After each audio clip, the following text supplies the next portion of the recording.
요즘 뭐 방송도 있고 이런저런 일이 많아서요. 뉴스 브리핑이 조금 늦게 올라가는 부분도 있습니다. 양해 부탁드리고요.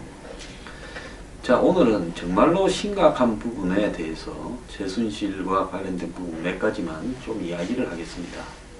자, 최순실이요. 셀 수 없을 만큼 작게 청와대를 출입했다고 이야기를 합니다. 근데 여기서요. 최순실이 VIP 손님이라서 청와대를 무사 통과했다. 대통령의 안위는 매우 중요하고요. 북한이라는 주적을 대치하고 있고 청와대에서 휴전선까지 불과 수십 킬로밖에 직선으로 안 되는 이런 상황에서요. 청와대에 들어가는 것은 대통령의 동생이든 대통령의 어머니든 아버지든 철저하게 모두가 체크되어야 됩니다. 과거 정권에서도 청와대에 혹 뒤로 넘나드는 사람이 있다 이런 이야기가 났는데 이런 것이 한 번도 터지지는 않았습니다. 그런데 VIP 박 대통령의 손님이면 청와대 무사 통과라고 하는 정문 경비 출신의 정언이 있었다라는 충격적인 이야기가 나오고 있습니다. 자, 청와대를 경비하는 부분은요. 넓게는 이 군사적 방어는 수도경비사령부에서 하고 있고요. 수도경비사령부 중에 청와대를 지키는 부대가 별도로 있죠. 그 다음에 청와대에 근접해서 청와대 둘레 테두리를 방어하는 것은 이 경찰에서 100일 경비단이라는 이 경비단이 있습니다. 거기서 다 합니다. 그래서 정문을 출입하는 사람에 대한 신분 확인, 또 청와대 들어가는 길에서 길목에 서서 신분증 좀 봅시다. 차를 세우는 사람, 그런 거는 다 100일 경비단 출신의 사람들이 합니다.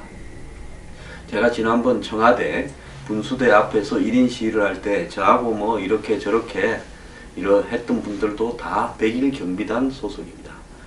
그 위에는 경호실 안에 경찰관리단장이라고 경찰에서 파견된 한마디로 이 경무관급이 있어서 그 사람이 관장을 하고요. 100일 경비단장은 경찰의 서장급인 총경이 하고 있습니다. 자, 그리고 경호실장이 그 모든 부분, 군과 경찰, 또 경호실의 자체 대통령을 지키는 인력까지 포함해서 다 관장하고요.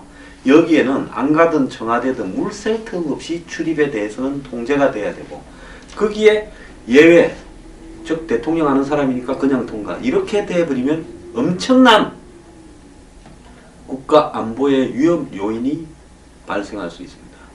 자, 대통령 VIP 친구라고 손님이라고 청와대 행정관 차에 탔다고 무사 패스해버리면 그 안에 혹시 들어가서 대통령하고 말싸움이 나서 누가 저격을 한다든지 위해를 해버린다면 어떤 일이 일어날지 어떻게 감당한다고 이런 짓을 합니까? 자, 내용을 좀 보겠습니다. 박 대통령의 중요 손님 VIP는 검문 검색도 없이 청와대 정문을 마음대로 드나들었다라는 정언이 나왔는데요. 최근까지 청와대 정문 경비를 맡았던 경찰관 A씨는 이런 정문 출입 실태를 드러났습니다. 청와대 정문이 어딘가 하면 그 청와대 쭉 올라가면 분수대 있죠. 거기가 청와대 정문입니다. 경복궁 정문이 그 중앙청 옛날에 있던 거기 있고 거기에서 왼쪽으로 쭉 올라가면 분수대가 나오는데 뒤에 큰 문이 있는데 그게 정문입니다. 청와대 정문은 정말 중요할 때만 열어야 되고 함부로 자주 열어젖혀서도 안 된다고 생각하는데요. 이런 정문을 통과하려고 하면 정문을 보통 경호실에서는 11문이라고 부르는데요. 엄격한 절차를 밟아야 합니다. 통상적으로 장관급 이상이 국무회의 때만 이렇게 출입이 가능한데 장관도 출입증을 보이고 농림수산부 장관 김재수 이렇게 출입증을 보여야 되고 얼굴도 진짜 장관인지 출입증하고 맞는지 내밀고 이렇게 해야 통과가 되는데 VIP 손님들 특히 최순실은 출입증도 없이 프리패스 했다는 겁니다. 자, 규정상 일반인이 출입증 없이 청와대로 들어오려면 부속실과 경호실을 거쳐서 청와대 경비 경찰 부대인 100일 경비단에 알려야 되는데 이런 절차를 생략한 사례가 있다고 곁에 정문 경비를 썼던 분은 이야기를 합니다. 저는 이전에 정말로 청와대 중요한 분의 심부름으로 서류 좀 갖고 오라 해도 들어가더라도 입구에서 한 200, 300m 떨어진데 차를 잡습니다. 왜 오냐? 심부름 간다. 누구 심부름이냐? 그것까지 말을 해야 되냐? 말을 해야 됩니다. 누구 심부름이다. 그러면 그 사람이 또 안에 전화를 해서 황장수 씨라는 사람이 지금 누구 심부름으로 오고 있다는데 통과시킬까요? 확인이 됩니까? 그거 좀 기다리라 그래요. 그러면 다시 전화가서 확인됐습니다. 들어가십시오. 이렇게 해서 갑니다. 자, 이렇게 VIP 손님이라고 청와대를 드나든 최순실 같은 사람은 국무위원급 이상의 특혜를 받은 건데요. 자, 그렇게 차량 뒷문을 아예 일일이 열어서 확인도 하지 못하게 하기 때문에 신원이나 얼굴도 볼 수 없었다고 합니다. 박근혜 대통령 스스로가, 그리고 대통령을 모시는 정호성 비서관 등, 정호성 비서관이 부속실, 1, 2 부속실을 통합해서 같이 운영했잖아요. 최순실은 이 부속실 직원들 이영선, 윤전추 등을 지 수족처럼 부렸고, 이영선이 최순실을 태워서 들어가고 또 나와서 최순실이 가고자 하는데 태워줬다고 이야기도 나오지 않습니까? 윤전추는 옷 맞추는데 따라가서 사진에 찍힌 것도 있잖아요.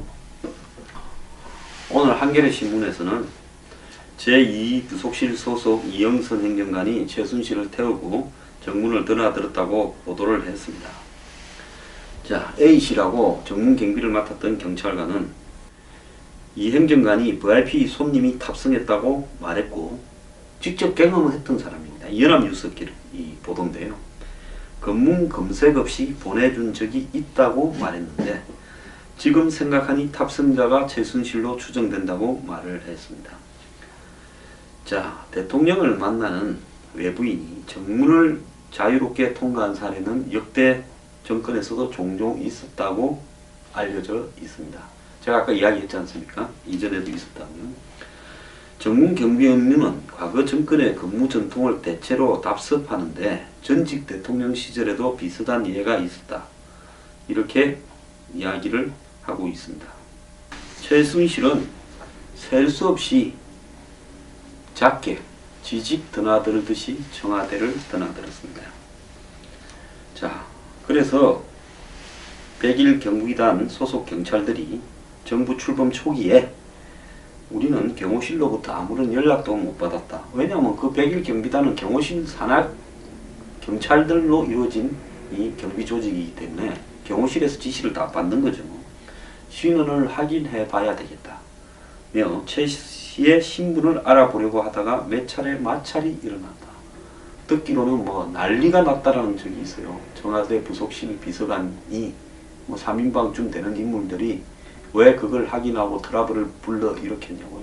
확인하면 확인 좀 해주고 기다리면 될 건데 그걸 못 참고 또 그 앞에서 갑질을 해댔겠죠. 청와대 관계자는 이렇게 옥신각신하는 과정에서 최순실이 노발대발했고 그 결과 2014년 초 경호 책임자들이 좌천을 당했다. 당시 경호 책임자이던 원경한 경호실 경찰관리관은 또 김석열 서울지방경찰청 100일 경비단장은 갑작스레 교체가 됐다. 그리고 보통 청와대에 가서 근무하면 당연히 숨진 자리라고 생각을 하는데 이들은 한직으로 밀려나서 수평 이동을 했다. 내지 자천에 거쳤다. 이렇게 이야기를 한 겁니다. 자, 이번에요. 검찰 수사에서 양 재단에 돈을 거두고 또 돈을 뜯으려 하고 그 돈을 해외로 보내려 하고 예산에 개입하고 이런 부분도 중요하지만은요. 검찰이 진짜 수사를 하고 중요하게 다뤄야 될 부분은 청와대를 최순실이 셀 수 없을 만큼 드나들면서 최순실에게는 아예 그냥 창문도 내리지 말아라고 이야기했다라는 겁니다. 자, 이영선이 청와대에 등록된 차로 최순실을 태우고 들어갈 때 딴 사람이 한 명 같이 타고 들어가면 어떻게 할 겁니까? 이게 정상적인 국가의 대통령 한마디로 이 시를 관리하는 경호 방침에 맞는 겁니다. 자, 검찰은요, 지금 이 문제에 대해서 이영선을 윤전추를 상대로 추궁하고 있다고 합니다. 자, 검찰은 윤전추 행정관을 불러서 이미 조사를 했고요. 또 이영선을 불러서 조사를 하고 있는데, 윤전추는 호텔 헬스클럽에서 일하다가 최순실 딸 정유라의 헬스를 도와주면서 최순실과 인연을 맺고 인터컨티넨탈 호텔 트레이너였어요. 뭐 과거에 뭐 전지현이 트레이너였다 이렇게 해서 유명해졌는데, 어쨌든 이런 윤전추가 청와대를 30대 중반의 나이에 입성을 했습니다. 상급 행정관으로요. 그야말로 한마디로 이 신분 벼락 상승이죠. 자, 청와대에서 윤전추가 여성으로서 대통령과 최순실 사이에 심부름 역할이 주 업무였다. 지금부터 한 2년 전에 청와대에서 헬스 기구를 고급으로 이렇게 들러놨다. 억대로. 그러면서 청와대에서 그렇게 한 부분에는 이 윤전추라는 헬스 트레이너가 상급으로 와 있어서 그렇다. 이런 기사가 났습니다. 최순실 이야기는 하나도 안 나오고요. 그때 동시에 났던 이야기가 청와대 직원들이 이 각종 시계라든지 또 각종 이 장비에 몰카가 달린 것들을 사서 국회에서 이 몰카를 청와대에서 왜 샀냐라고 물은 적이 있습니다. 자, 청와대에 최순실이 정문에서 통제도 받지 않고 창문도 안 내리고 통과하고, 창문 한번 내렸다가 뒤집어져서 경찰이 쫓겨나고, 자, 그러면서 거기에 뭘 실어 나르는지, 거기에 누가 타고 가는지, 만약에 어떤 불상사라도 일어났거나 어떤 사태라도 생겼으면 어떻게 하려고 하는 겁니다. 저는 청와대 경호실장이 물러나야 된다고 보고요. 그런 걸 통제 못하려면 경호실장을 하지 말아야 되는 겁니다. 이정근 들어서 투스타 이상 장승을 청와대 경호실장으로 발령을 해서 여러가지 화제가 됐는데요. 자, 군인이 청와대 경호실을 장악하면 그 정도는 해야 될 거 아닙니까? 도대체요, 제 위치에서 제 노릇을 하는 사람이 하나도 없습니다. 자, 이영선이 태우고 다녔다는데, 윤전추는 최순실을 시다발이하고 아마 연락책하고, 이영선은 이렇게 왔다 갔다 하면서 태우고 다녔다 이러는데, 이영선은 최순실 언니의 아들의 친구였다 이렇게도 알려지고 있죠. 유도 선수 시절로 대통령이 후보일 때는 경호를 담당했고 9월달에 갑자기 사직을 했다 이렇게 알려지고 있습니다. 검찰이 최근에 고영태, 호스트바이했다라는 고영태를 2차례 소환해서 최순실이 청와대를 드나들었는지 집중 추궁을 했다. 고영태는 언론 인터뷰에서 검찰이 나에게 최순실 씨가 박 대통령을 청와대 관저에서 만났는지 집중적으로 캐물었다 이렇게 이야기를 했고, 자, 청와대는 스스로 최순실이 검문을 받지 않고 청와대를 드나들었냐 하는 언론 보도에 검찰의 수사 대상이다 이렇게 이야기를 했습니다. 뭐 할 말이 있겠습니까? 할 말이 없지요. 참, 왜 검찰이 고영태 보고 최순실이 청와대를 드나들었냐 하는 말에 의미를 어떻게 우리가 해석을 해야 됩니까? 왜 하필 그걸 고영태한테 물었겠습니까? 이 와중에요, 청와대 본관에 침대가 3개가 구매되었다 하는 보도가 나오고, 이유가 뭘까? 별 지저분한 상상을 불러일으키고 있습니다. 청와대 스스로가 이런 상상을 불러일으키도록 자초했다고 보는데요.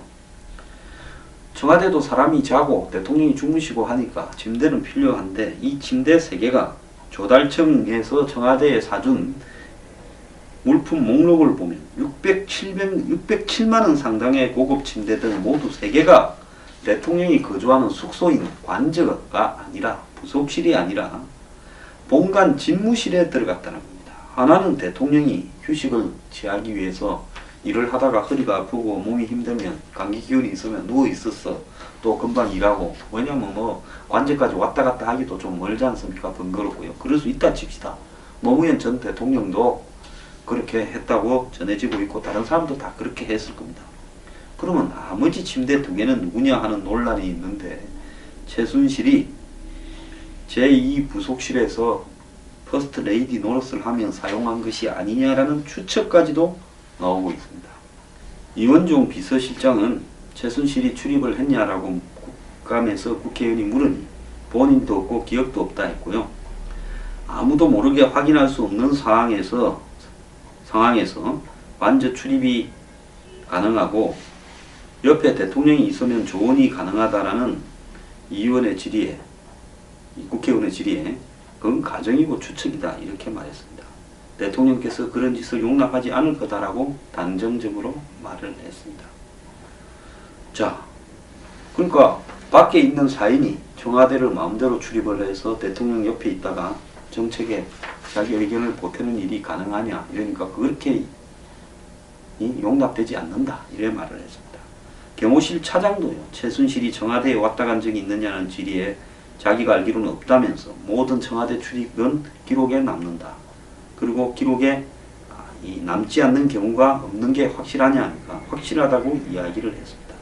부속실장이 있고 관제 부속실 식구들이 있는데 이 친구들이 관용차를 사용해 본인들이 선탑을 하고 대통령이 누구를 모셔오라고 하면 들어갈 수 있느냐는 질의에 들어갈 수는 있지만 기록이 남는다고 말했습니다. 이 말은 뭔가 하면 부속실사나 행정관이나 비서관이 누구를 태우고 앞에 자기가 앉고 해서 부속실 차로 들어가게 되면 들어갈 수 있지 않겠느냐. 그러지 않다고 했습니다. 자, 저는요, 이원종 실장이 집에 갔듯이 경호실장, 경호실 차장 등 경호실의 간부들은 전부 집에 가야 된다고 생각합니다. 이거는요, 스캔들하고 관계없이 국가 안보에 위해가 되는 짓거리를 경호실이나 청와대 비서실장이 방치했다라고 볼 수밖에 없고요. 이 일과 연관되는 모든 사람들은 엄중 처벌을 해야 된다는 겁니다. 검찰은 다른 사안 못지않게 이 사안에 관한 수사를 철저하게 할 필요가 있고요. 누가 이렇게 출입문에서 검문 검색 없이 출입을 시켰는지 이걸 명백하게 조사해서 모든 사안을 국민 앞에 공개해야 된다고 생각합니다. 이거요 그냥 넘어가면요 나중에 어느 날 대통령이 청와대에서 비섭이 되어서 다음날 안 좋게 발견될 수도 있는 선례가 될 수 있고요. 정말 어느 날 북한이 보낸 첩자가 만약에 최순실에 접근해서 최의 한심을 사서 같이 청와대에 따라 들어갔다가 무슨 일이 난다면 누가 책임을 질 겁니까? 그 피해는 국민이 다 지게 되는 겁니다. 그렇지 않습니까? 옛날에 동독에서요. 동독의 슈타시가 미남 스파이들을요. 서독으로 심어가지고 서독의 당시 총리 아마 브란트 총리였던 걸로 기억을 합니다. 총리실에 서 일하는 여자 비서를 얘들이 한마디로 꼬셨습니다. 잘생긴 남자 스파이들이요. 그래가지고 그 비서가 자기가 파악한 총리실의 많은 자료들을 국가안보와 관련되는 자료들을 동독으로 보내게 했다는 것이 밝혀져서 나중에 총리가 그만두게 되는 그런 요인이 되기도 했죠. 자, 정신 제발 차리고요. 대통령이 대통령이 계시는 청와대에 출입을 철저하게 통제하고 이번 사건의 진상을 이 최순실이 정말로 또 다른 누군가가 검문 검색 없이 무단으로 출입을 했는가를 전부 조사하고 누가 그런 지시를 했는지도 밝혀내고 관련자들은 저는 처벌하기 바랍니다.